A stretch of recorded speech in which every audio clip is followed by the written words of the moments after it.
Good morning, good afternoon, good evening, wherever you are. My name is AES and welcome to my YouTube channel. One of my favorite games of all time is Persona 4 Golden, which was recommended to me by someone on a Discord server.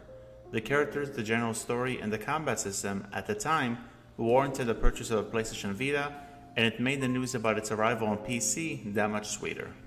When Persona 5 and its enhanced edition, Persona 5 Royal, arrived on the PlayStation 4, I was not very intrigued by them. Ever since 2016 when the vanilla version was released, I attempted to play Persona 5 Royal twice.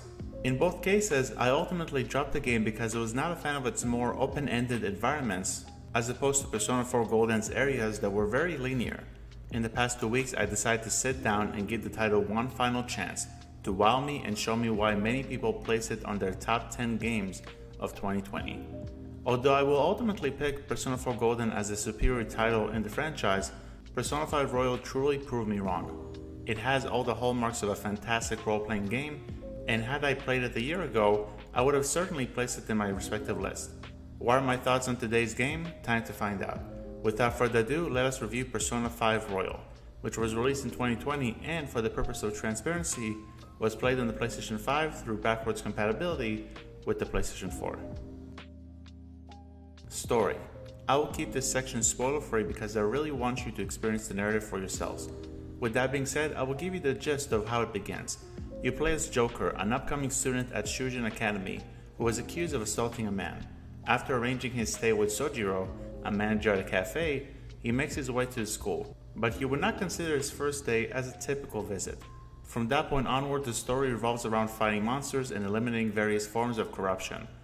As a whole, it is a perpetually intriguing tale and I thoroughly enjoyed it. The Royal version also includes an additional lengthy section at the end of the game that surprised me and makes me question how the base version wraps up. I would like to mention a piece of narrative that irritated me a bit. Don't worry, it will remain spoiler-free. There is a trope in movies, TV shows, and now video games where something bad happens to a character, but a few moments later you realize that everything is fine and dandy. If you need an example, all you have to do is watch Star Wars Rise of Skywalker and see how their over-the-top convenience impacts one of the major characters from the original Star Wars trilogy. The whole plot in Persona 5 Royal is excellent, but this trope happened 3 times during the tale and it honestly aggravated me a bit. Visuals and audio design. Persona 5 Royal's graphics are divided into 3 sections: gameplay visuals, story visuals, and cutscenes. Let's break them down. The first option refers to how the game looks when you walk around the title's environments and fight monsters, which look pretty decent. The highlight here definitely takes place when you perform the more advanced magical attacks. The next choice is how the game looks during specific story bits. They usually occur during plot moments that you can easily skip with the press of the start button, and they are pretty great. The instances where you and your companions receive their respective personas are particularly incredible. The last type of graphics refer to the cutscenes, which are beautifully animated and are clearly reminiscent of an anime show. As for the audio, it is flawless. The soundtrack is top-notch, and each song selection is very appropriate to any given situation. If a character tells you about their troubled history, a mellow tune is played in the background. If you go head-to-head against a boss, a series of notes takes the stage and surely tells you that it is time to take the situation seriously.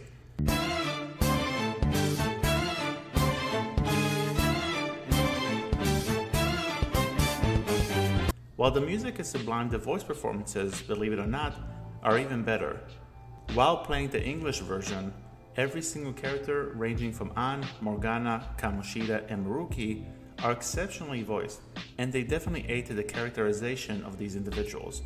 The visuals during the gameplay sections may not do anything amazing, but every other part of the game's presentation give other role-playing games a run for their money. Gameplay. When it comes to Persona 5 Royal's gameplay, the game's divided into 2 giant parts. The first section is the traditional high school experience, where you go to classes, converse with your classmates, and participate in after-school activities. After your academic adventure, you can further enhance your relationships with the people you know from school, but you can also work as a part-timer, go to the batting cages, relax in a jazz club, or help Sojiro around his cafe. This portion may not sound the most riveting or action-heavy, but it is vital to your connections with characters such as Futaba, Ryuji, and Makoto, and it will come into play during the discussion of the next major component of Persona 5 Royal, combat. The goal of the title is to locate corrupt individuals virtually go inside their respective safe place that is visualized as a palace, and defeat his or her shadow. The exploration of these locations is rewarding, but the meat and potatoes is the encounters against other personas or monsters for a simpler term. I said earlier that your interactions with your teammates will be essential. It is because you will fight alongside them, and the more powerful associations are at your disposal, the more abilities you are able to execute in a fight. You already heard my thoughts on the narrative, so you know that half of Persona 5 Royal is already fantastic. As far as the moments that take place in the metaverse are concerned, I only have one issue that I must mention in this review. Every palace has a main boss battle that has to be overcome. During the 5th stage, you will come across its leader. 90% of the fight is rather solid and perfectly portrays the enemy's ambitions and characteristics. Unfortunately, there is a small part of it that forces you to defeat 4 enemies at the same time. If you defeat 3 of the foes, the 4th one will escape and the boss will summon 4 more opponents. I don't mind it when major battles put restrictions on you, such as the inability to use magic spells or heal your party. However, the requirement to defeat 4 individuals simultaneously is straight up frustrating and ruins the pacing of the entire bout. At the end of the day, the gameplay, while confronting inhuman creatures, is fun and thrilling, but the aforementioned fight really left a sour taste in my mouth. Fun factor. The amount of fun that you will have with Persona 5 Royal will extremely depend on your interest in the narrative. Due to the number of hours that you will spend while talking with your companions and listening to the story's demonstration through voiceovers, you will most likely drop the game like I did if you do not have any investment in the world, its characters, or the direction of the plot. My experience was largely positive, even though there were several instances where I skipped through certain lines of dialogue because they became repetitive, and I did not believe that they contributed anything to the story. A good example is when you have a deadline to overtake a castle and your teammates harass you every single day with texts that ask you if you want to go to the castle. It truly felt like I was listening to a repeat of the following clip. Have you ever had a dream that you could do so I understand the necessity to do it by a given date, but I kept virtually telling my companions, relax, we'll do it. Just wait a minute, would you? Rant aside, I had an overall blast with Persona 5 Royal, and I look forward to revisiting it in the far future. Impressions on PlayStation trophies. The cool aspect about Royal's trophies for trophy hunters is how much more achievable Atlas made the Platinum Trophy. As long as you're going for the title's true ending, all of the trophies can be earned within a single playthrough. There are unmissable story-based objectives, tasks that ask you to complete miscellaneous objectives outside of the metaverse, winning the lottery, spend the day while fishing, etc. And then there are missions where you must max out a certain gameplay mechanic, such as your relationship with a confidant and all of your social stats. Here are some pieces of advice if you're aiming your sight towards the prestigious Platinum Trophy. On one hand, make sure to max out your confidant status with Kasumi, Akechi, and Maruki as soon as possible. You also want to reach rank 3 with the Strength persona. On the other hand, shoot for increasing your social stats whenever it is possible. It is especially important with regards to Akechi, considering that his confidant will be locked unless you have a certain stat to gain access to Akechi's conversations down the road. Once you accomplish both of these targets, your only other object is reaching the true finale Persona 5 Royal, and you'll be one step away from having all of the game's trophies in your collection. When should you pick it up? If you're looking for a video game that will keep you occupied for quite some time, Persona 5 Royal is the game for you.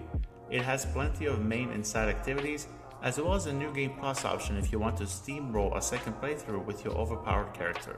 Now, if you play Persona 5 and wonder if you should check out Royal, I do not think that I'm in the position to definitively tell you what should be done. I will include a list in the description box that will detail the differences between both versions of Persona 5. Should you buy Royal if you played the base title? Perhaps not at full price. You should absolutely look into the content that was added during the 3rd semester, but I would advise that you either see it on YouTube or wait until Royal is $30, even though the game itself is certainly worth $60. In the end, Persona 5 Royal is one of the best Japanese role-playing games I have ever played. Every protagonist and antagonist is memorable, the amount of content at display is overwhelming in a good way, and the occurrences in the 3rd semester, assuming you reach that point, made me thankful that I played this version instead of 2016's Persona 5. There are certain tropes that halt an otherwise perfect pacing, but neither of them hinders the game to the point that I would caution anyone from playing it. If you enjoy role-playing titles, you owe it to yourself to give Joker's Adventure a try. The recommendation receives more importance if you are a fan of the Persona series and never touched this game for whatever reason. I will give Persona 5 Royal from 2020 a 9.5 out of 10. Well folks, that's the end of the video. Thank you very much for checking it out. What are your thoughts on Persona 5 Royal? Have you played it? Is it the best in the series? Or is there another entry that you favor more than the 5th core game? Please let me know your thoughts in the comment section below. Till next time, have a great day or evening wherever you are. My name is AES, and I'll see you guys in the next video.